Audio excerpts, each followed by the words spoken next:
Today, we become legends. Hey, my name's Inter, and welcome back to the channel, and today we're going to be reacting to some negative Smite 2 Steam reviews. I did do this video way back on the initial launch of the alpha, but the game has changed a lot since then, and some of the criticism that was valid of the game then is not valid now. Some of it still is. But with the game going free to play in a really good state, in my opinion, we got a lot more people playing the game, probably a lot of people leaving reviews as well, and of course we still got the haters just want the game to fail. And I don't use that word lightly. I hate calling people that criticize a game haters, because a lot of the time they are, but there are a lot of them that seem to exist with Smite. I don't know what it is about the game, but maybe it's people losing their skins or whatever, but a lot of people want the game to fail and want it to actively be bad. Currently, the reviews are sitting at 63% mixed, 59% overall, so the more recent reviews are slightly more positive. But yeah, I've seen a couple of these shared around on Twitter. Maybe we'll find the ones that I've seen, a couple people sharing them on Twitter and Reddit and stuff, of some of the most egregious, ridiculous, like false information, negative reviews that the game has. So I thought we'd take a look at some of the negative reviews and just kind of dispel the misinformation that's there, or just like, you know, boost any actual valid criticisms, that kind of stuff. So let's get right into it. So if we go to review type, negative, we'll have a look at some of these. So this guy says, I'd like to start off by saying I fully support the idea that it was time for an updated engine for Smite, and I can overlook a lot of the weird situations that come from this, but expecting me to buy all of the gods again is insane. I don't think it's that insane personally. It is a new game. I think maybe they could have allowed the god pack to carry over, but honestly, I don't particularly see why they would need to do that. It's a brand new game that's had brand new development work done on it. I don't think it's insane to make people want to rebuy the god pack. I can understand being frustrated about it, but I wouldn't say it's worth leaving a negative review and calling it insane. This guy says, trying to make me purchase skins I paid for already. $1,000+ Smite account basically useless. Need blue gems for old skins. 500 skins total. I get slapped with a fee to buy rewashed skins. I don't know, man. I love Smite, but adding a number 2 and trying to double charge me is beyond aggravating. I will gladly pay for new skins, but not old skins I already owned. This is literally how it works. So this guy is ridiculously misinformed, and it is sad to see this being boosted by 800 people finding the review helpful when it's straight up misinformation. Never once have they tried to make you repurchase skins you have paid for already. If you bought them as a cross-gen skin in Smite 1, you already have them in Smite 2, or you will when they release, and any skins that they are porting over that are classic skins, like, well, they're not doing Swagni. They made a whole thing about they're not doing Swagni. But let's say they brought over Swagni, it will be legacy gems only. You do not have to rebuy anything, and if you bought your Founders Pack, you have double legacy gems, so you'll be able to buy even more classic skins than you ever owned in Smite 1, in terms of classic skins that they're bringing over. It is only entirely new skins and entirely new content, like the Ascension passes, that you will have to ever put diamonds on your account for. Let's say this guy owned 100 Smite 1 skins. If all 100 of those got ported, which they won't, they're only going to port the most popular skins, but if all of those 100 skins got ported, he would have enough legacy gems to buy all of them. So I don't know what this guy's complaining about. They're never trying to sell you the same skins and double charge you. That's just straight up false. So yeah, this is just straight up misinformation, this post. There is a developer response, which I assume is going to say very similar things to what I've just said. We really appreciate you sharing your thoughts on Smite 2 and writing this review. Veteran Smite 1 players are going to find legacy gems really helpful, so be sure you've gone through Divine Legacy. We have a number of classic skins which are legacy gems only. Gods can be unlocked with legacy gems, and there are numerous ways to earn diamonds completely free by just logging in and leveling up Ascension passes. We do plan to provide opportunities for new skins, but we know Smite 1 investment was significant and want to respect that. We really hope you give Smite 2 another try. Yeah, so this guy's just basically saying the nice version of what I said. So this guy here says, I actually think the game is pretty alright. If you are new to Smite, then check it out. However, all the legacy stuff that was supposed to reward you for a long time and money spent during Smite 1 essentially amounts to just a stack of 50% off coupons. You have to spend more money to reap the rewards. They won't even let you ascend a god with just them. I just can't give that kind of thing a thumbs up. This game is different enough from the first to justify rebuying everything, especially if that's the effort on show for them. It leaves me with very little confidence. So I still don't agree with this, but there isn't any straight up misinformation in this one like the previous one. They are ultimately just a stack of 50% off coupons, but I think that's relatively fair considering it is a brand new game. It is quite different. It's got a lot of new development time going into it. The game is just a lot better in my opinion. So yeah, ultimately they are 50% off coupons unless you're rebuying classic content,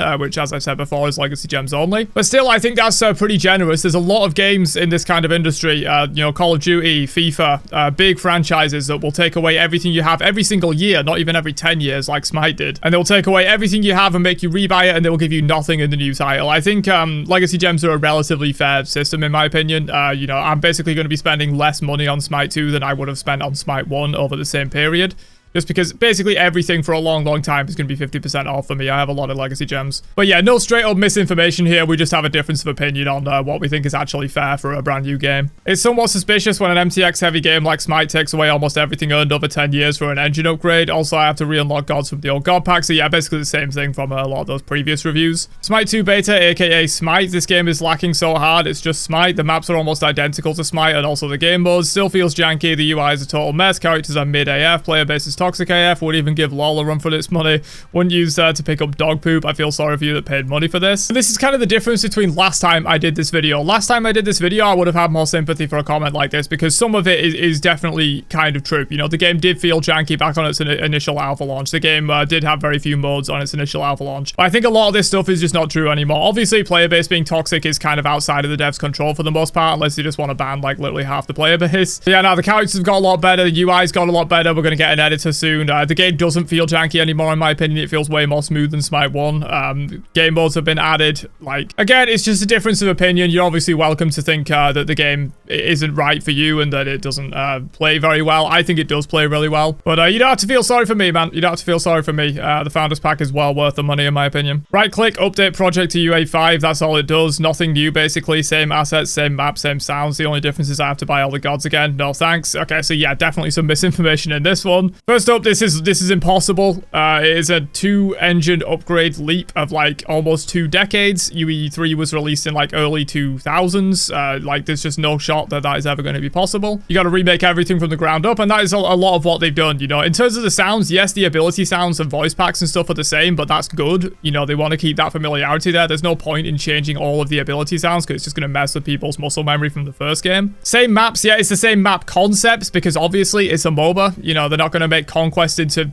one lane 1v1 or something. You know, that's what Duel is. They've kind of experimented and found what works in Smite 1, and other MOBAs have experimented and found what works in terms of a 3-lane like Conquest style map. Same assets is just completely untrue. A lot of the assets have been entirely remade. You take a look at some of the models of the gods side by side, Smite 1 versus Smite 2, and you can really see the difference. All of the environment art on Conquest is completely new. Joust is literally a brand new map that looks completely different to the original Joust map from Smite 1. Like, a lot of this is just complete misinformation. There isn't nothing new either. You know, weirdly, with a lot of negative reviews of Smite 2, I see a good mix of people saying it's nothing new, it's Smite 1.5, and then also some people saying they changed way too much. I can't understand the game anymore. They've got all these new systems, which makes me think maybe it struck the right balance. You know, you got some people crying that they changed too much, and you got some people crying that they didn't change anything. But yeah, it's not a lot of the same assets, same maps, same sounds. Some of the sounds are the same because of muscle memory reasons. The assets are not the same at all. Like, this is just pretty much straight up misinformation, this review. So this guy's got a pretty long one. It says, for the best experience, click on the thumbs up blue button on this review to see it in big format. Okay, that's a bit cheeky, dude. Trying to get more people to boost your negative review. Since this game is in early access, the review format is shorter than usual. Average reading time 3 minutes. So what is Smite 2? We know what Smite 2 is. His experience with Smite 2. I had fun with the game in the matches I played when everything worked correctly, that is. Despite many years in the market with the first entry, Smite 2 still suffers from all the pains that a MOBA usually offers. There are AFK teammates and unbalanced gods that can domain the battlefield, dominate the battlefield, and matches can go on for so long that people stop caring when the clock says there's more than 45 minutes has passed. It's like, okay, but you played Smite 1 for how long? I assume this guy has played Smite 1.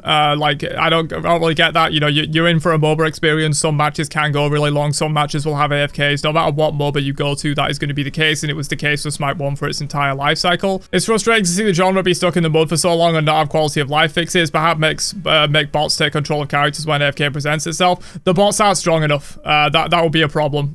Bots literally would make the game easier, probably. You would probably rather have an AFK than have a bot on your team, I'm not gonna lie, because the bot can just get farmed for free gold. The bots are completely useless in terms of fighting or like playing for objectives or anything. They pretty much just run it down lanes and push a tower until they get to about 20% health when their retreat condition triggers, and then they run away. They would just be farmed for kills. This wouldn't work. Or put in extra effort to make every character viable to some degree. Honestly, I think Smite 2 has done better with this. I think there are some outliers that are like either really bad or really good. But honestly, I think Smite 2 is better in this regard in terms of like more characters being viable. Like in Smite 1, a lot of characters are just completely unviable for massive periods of time. Whereas in Smite 2, with the more open build and role system, a lot of characters are viable in a lot of different roles and a lot of different ways to play. I think it's really good, actually. Another point is that I love aesthetics in games, and Smite 2 sorely lacks them. There are only a few skins in the game. Most of those skins are overpriced for a title that's clearly in its infancy. I mean, can you really like complain about this? They will come eventually, but like it's a brand new game, and they literally decided, okay, it probably looks bad for us to be making a ton of skins rather than making the game better when the game was so trash on its initial launch. And I feel like if they had focused on making skins, this guy guy's same review would just be calling them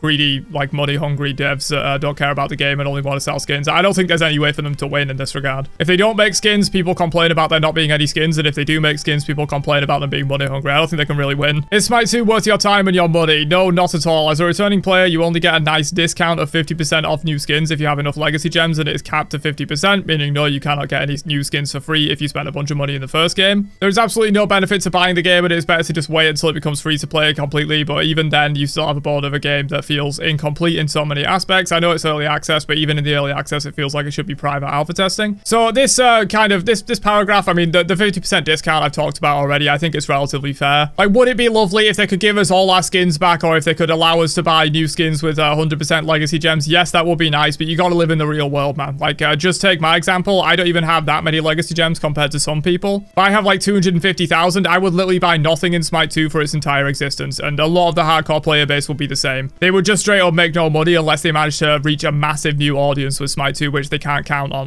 The company would just go bankrupt if they did this. Like, you gotta live in the real world. I think 50% off is more than fair, honestly, considering it's a brand new game. And as I've said, a lot of other games franchises, when they release a sequel, they don't do this. And yeah, in terms of the rest of this, where it says like the game feels incomplete, this would have been valid on the initial alpha launch, in my opinion. But when was this review left? Yeah, this review was posted on the 12th of January, basically right before free to play. I don't think a lot of this applies to the game anymore. It does still feel incomplete in some aspects, but it's not, you know, this early access, like, alpha build title that should still be in private alpha testing. No, I think it is pretty much ready for an open release. And this guy gives the game a 5 out of 10, which, based on this review, I don't think you should give it a 5 out of 10, to be honest. His main complaint is just the legacy gem system. The other complaints aren't really too valid, in my opinion. But at least he's tried to go to lengths to explain why he feels the way he does and stuff like that, rather than just saying game sucks, I don't have my skins, and leaving a negative review. So I at least appreciate that. Why they ignored the terrain when they started working on Smite 2, I don't know, but it's still ugly and seems like it needs a fix. I don't think it's that bad, but also, like, you've got 0.2 hours on record, you've only played the tutorial, and you leave a negative review just because the terrain looks bad. That seems a bit extreme. This game got the Overwatch 2 treatment, but worse. Pretty much they just slapped a 2 next to a game and made the graphics a bit more pretty and took away all of your unlocks, and I want you to grind for everything again. I'll pay up, of course. At least Overwatch 2 let you keep your cosmetics. And people paid for the deluxe/ultimate builds, which are $30, $60, $100. I'm sure this time, instead of 10 years between games, there will be a 5-year wait for Smite 3 where they repeat the same thing and somehow people buy into it still. I don't think it's going to be 5 years for Smite 3. I think they will want to, you know, I don't think they wanted to do this, honestly. I really don't. I don't think they're going to be chomping at the bit in like 3 to 4 years time to make Smite 3. I think this was an incredibly risky move that could have bankrupted the company if it didn't go well. And honestly, in a way, it didn't go well. And it was probably a bit touch and go there. They had to let a lot of people go at the company. They had to sort of put a lot of their other games on maintenance mode to focus everything on Smite 2. Like, if you actually look at the internals of Hi-Rez, I don't think they wanted to do this. I think they had to do this. So no, I don't think it's going to be 5 years and we'll get Smite 3. I think it's going to be as long as they can possibly wait until they go for a Smite 3. If they are ever going to do that in the future, they might not. And yes, Overwatch 2 let you keep your cosmetics, but Overwatch 2 has far less cosmetics. There's like 1,600 skins in Smite, maybe more than that. All of them with different voice actors, all of them with, you know, different amounts of detail and stuff like that. Bringing them all over would have delayed the game by several years, and they would have just not had the funding to be able to work on that. Again, you got to live in the real world, man. They can't just leave the game as it was when it was about to launch into alpha and just say, okay, this is the game, it's shit, we're gonna work on skins for 3 years so you guys can have all your skins when you come over. The Smite 1 will be dead by that point. You gotta live in the real world. Also, this guy has 0.7 hours on record, so he's not really even played the game. 0.7 hours is basically the tutorial and probably one game of bots versus AI. He's not played the actual game. This guy says this game is in beta, so this review might change. That being said, this game not only has some insanely blurry graphics to the point of causing eye strain if you're not careful. Sassy Azura, if you're reading this, turn off TAA anti-aliasing. That is what causes that. I don't know why it was defaulted on, but it was for me. I turned it off. It looks way better. But the so-called improved ability casting is a huge joke. Half the time when you press a button, nothing happens, and if you're unlucky enough to have it set to quick casting, you'll soon discover it's literally instant cast just under a different name. I don't really know what this guy's talking about. I've never experienced pressing a button and it never happening unless I was CC'd. I don't know if he's like getting stunned and then trying to cast his abilities or whatever. And in terms of quick cast literally being instant cast, it's absolutely not. I play quick cast on everyone but Susano and Ula. I'm very experienced with quick cast. This does not happen. Unless it's a very specific bug with just his game. I've never heard anyone experience this and I haven't experienced it myself. The ability casting needs a major overhaul before it's as smooth and responsive as the first. It's already way better in my opinion. And the graphics need some major work too, just to how difficult it is to see any detail detail in this game without hurting your eyes. Again, turn off TAA. That's probably what is causing it to look blurry. Again, it is still in beta. I'm aware of this. This does not make anything I said any less true. I mean, no, being in beta doesn't make it less true, but it also just isn't true. This game is not worth it at this point. I won't recommend anyone sticking with the first game until they fix this one. I mean, if he's not, I don't see any reason why he will be straight up lying about this stuff. He's probably just misinformed and needs to turn off TAA anti-aliasing. But understandable why you would leave a negative review if this was your experience with the game, truly. But that's not most people's experience, I don't think. Let's have a look at a few more recently posted ones as well. So having thousands of hours on Smite 1, I have some thoughts about the remake. I understand they want to remake it to make it a more updated version of it on Unreal Engine, but this just doesn't feel good to play. I disagree on that point. The abilities don't have the same impact. Some don't, I will agree. Some abilities don't have the same impact, but some have even better impact in my opinion, and a lot are basically identical. The game feels hollower than the first one. That is just due to a lack of content. You know, there's not much stuff to put on the home screen. There's not a lot of skins, that kind of stuff. That'll get fixed over time. It is a beta. They somehow made the UI clunkier and even less customizable than Smite 1. Again, we'll have a full HUD editor very soon. Not sure why people who already own the God Pack in Smite 1 can't also get transferred to Smite 2. Again, you gotta live in the real world. It's a new game. Wouldn't recommend any Smite 1 OGs to play this game. I definitely disagree there. I paid $80 for a tier 5 Cthulhu skin in Smite 1. Where my Cthulhu skin? You paid for it in Smite 1, my guy. High-res more like they feel high and mighty taking my money. Give me my money. You've spent your money, dude. You've spent your money. I don't understand how people can't understand this. You buy some pixels in a video game. Like, you're not going to own those pixels forever. If Smite 1 shut down, which it would have done if they didn't do Smite 2, you would have lost your skins anyway. I think it would be nice if they ported over the tier 5s eventually and allowed them legacy gems only for people that owned them in Smite 1. I think that would be a nice way to do it, but I know the tier 5s do take months and months of work for them, so it's probably something that might happen maybe down the line. First of all, yes, the game looks way better than before and certain things are better, but they took away everything we paid for. Yeah, again, trying to resell it. They're not trying to resell you anything. They're selling you new content at a 50% discount, and they're selling you your old content for free. That's exactly what they're doing. You're never having to rebuy anything that you already owned in Smite 1. I don't know how people can't understand that, especially when they already have 11 hours in the game. The graphical/engine update that Smite always needed. What did it cost? Everything? You mean your skins, basically. Everything else in the game is better. Best way I can sum this one up, and he leaves a YouTube video, which we won't have time to watch. Why couldn't you just port over Smite 1 and leave all the obnoxious screen pollution and horrible menu optimizations out of it? The more updated the game gets, the more of an eyesore it becomes. Again, porting over Smite 1 in its entirety, including the skins, including everything into UE5, would take many, many years. And by that point, Smite 1 would be dead because they would be putting all of their development time into porting Smite 1 over to UE5. It is not a simple process. They can't just copy paste everything and have it done within 6 months. That's not how game dev works. And so by the time they had done that, you know, 3, 4, 5 years down the line or something, in terms of porting everything over to UE5, Smite 1 would be dead because they won't have any devs working on it. It won't be getting any updates. You know, we've seen this with Smite 1. It's not been getting any updates in year 11. Its player count is coming way, way down. And obviously part of that is because people are moving over to Smite 2. It's being replaced. But if Smite 1 just sat there with no updates for ages, we've seen it with Deadlock, for example. Deadlock was pulling like 200,000 players on launch. It basically got no updates. Now it's pulling less players than Smite 2 because the game's never getting updated. So if they did that with Smite 1, it would have been dead. You would have lost your skins anyway. It's just not possible for them to just port over the entire game. And even if they could port over the entirety of Smite 1 into UE5 and change nothing within 6 months, even if that was financially viable for them, there's a reason Smite 1 was slowly declining. Smite 1 had been on the decline for like 5 years up until this point. It would have probably continued declining if they didn't make any major changes like they have done with Smite 1, so the game would have been dead anyway. If you're new, it's a great game. If you spent any time or money on Smite 1, it's a total backhand to veteran players. The dev should be ashamed. Again, like, you think the game is really good. You probably think the game's better than Smite 1 based on this review, but you can't get past the fact that you lost skins that you paid for in a previous entry in a franchise that probably would have died anyway, and you probably would have lost your skins anyway, and nothing that you buy in an online game, no microtransaction you buy is ever going to be permanent. Games shut down all the time. If you want something permanent, buy something physical and put it on your shelf. Like, if you're buying skins in a game, you've got to expect that those skins are going to go away at some point. And I would rather those skins go away now and we get Smite 2, which is going to be sustainable long-term into the future, and I can keep playing the Smite that I love, than have those skins for 2 or 3 more years. Smite 1 ends up dead, they shut it down anyway, and Hi-Res goes bankrupt. Like, I'd much rather that. This is a game, not good, not bad, but chat gets sentenced to oblivion. Even something as mild as you don't deserve good teammates gets blogs. What's the point? Point of team-based games if you can't even talk to each other. This one I'll agree on. I don't think it's worth leaving a negative review just because of a chat filter. I think, you know, there's far more important things in the game than whether you can be slightly rude in game chat.